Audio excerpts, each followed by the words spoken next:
হাদিসটা খুব ভালো করে শোনেন। রাসূলুল্লাহ সাল্লাল্লাহু আলাইহি ওয়াসাল্লাম বলেছেন, যখন আমার উম্মত এই 15টা পাপে লিপ্ত হবে, এই 15টা পাপে লিপ্ত হবে, তখন তাদের উপর আল্লাহর পক্ষ থেকে আযাব এবং গজব আসতে শুরু করবে। হাদিস আসলে অনেক আছে, কিন্তু সবগুলো বলার সময় থাকবে না, আমি মূল কয়েকটা বলছি, এগুলোর মধ্যে সব পড়ে যাবে ইনশাআল্লাহ। যখন আমার উম্মত এই 15টা কাজ করবে, তখন তাদের উপরে আল্লাহর পক্ষ থেকে আযাব এবং গজব অবধারিত আসবে। এক নাম্বার পাপ যখন এই উম্মতের মানুষ করবে, যখন তারা গনিমতের মালকে ব্যক্তিগত সম্পদ মনে করবে। গনিমতের মাল বোঝেন? রাষ্ট্রীয় সম্পদ, পাবলিক প্রপার্টি, এটাকে যখন মানুষ ব্যক্তিগত সম্পদ মনে করে ব্যবহার করা শুরু করবে। এটা কি মিল পাওয়া যায়? আচ্ছা।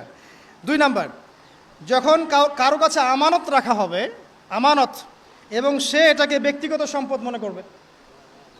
বুঝতে পারছেন? আমানত রেখেছে, এটা খেয়ানত না করাটাই কর্তব্য, কিন্তু এটাকে যখন ব্যক্তিগত সম্পদের মতো মানুষ ইউজ করবে, শেষ করে ফেলবে, নষ্ট করে ফেলবে, তখন আল্লাহর আযাব আসবে। 3, যখন মানুষ যাকাত আদায় করাটাকে জরিমানা মনে করবে, যাকাত দিতে চাইবে না, যাকাতটাকে জরিমানা মনে করবে।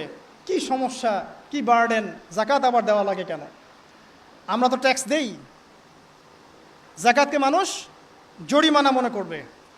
একটু চিন্তা করে দেখবেন যে বাংলাদেশে কত % মুসলিম নামাজ পড়ে আর কত % মুসলিম যাকাত দেয়। শুধু যাকাতের টাকাগুলো যদি আমরা একত্রিত করতে পারতাম, বড় বড় মেগা প্রজেক্ট করা সম্ভব ছিল, অনেক বড় বড় প্রজেক্ট করা সম্ভব ছিল, অনলি যাকাতের টাকা দিয়ে। আর যাকাতের টাকা এক বছরে শেষ হয়ে যায় না, পরের বছর আবার ঘুরে আসবে ইনশাআল্লাহ। ঠিক আছে? ইসলামিক ইকোনমিক্সের বেইজই হলো যাকাত। এটা নিয়ে আমরা ইনশাআল্লাহ আরেকদিন কথা বলবো। 4 নাম্বার, যখন স্বামী, সমাজের স্বামী যারা আছে, এরা স্ত্রীদের আঁচল ধরে থাকবে। বুঝতে পারছেন? স্বামী স্ত্রীর আঁচল ধরে থাকবে, মানে স্ত্রীর অনুগত, স্ত্রী যা বলবে তাই। আচ্ছা, গায়রত নাই, মানে স্বামী পুরুষত্বের গায়রত নাই। 5 নাম্বার, যখন সন্তান মায়ের অবাধ্য হয়ে স্ত্রীর খেদমত করা শুরু করবে। যখন সন্তান মাকে দেখবে না, স্ত্রীকে দেখবে। পাচ্ছেন মিল সমাজে? আচ্ছা। 6 নাম্বার, যখন বাবার পরিবর্তে, পিতা বাবার পরিবর্তে মানুষ বন্ধুদেরকে সম্মান করা শুরু করবে।